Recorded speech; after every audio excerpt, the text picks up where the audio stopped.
The hinging pattern is a basic human movement that we all should be able to do.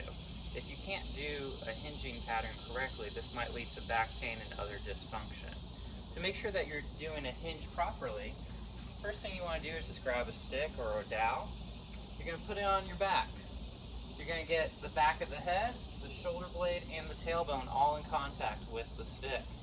With your abs braced, the rib cage glued down, push back, feel your hamstrings engage, and then drive the floor away, squeezing your glutes.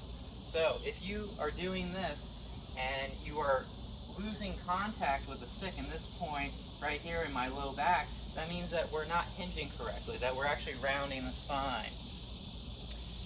This is pretty common.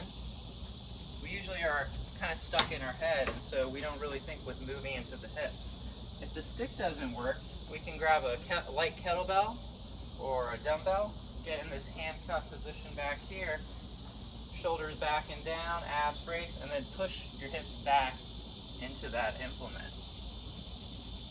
Try that out and see if that helps improve your athletic performance, low back pain, and just your overall quality of life.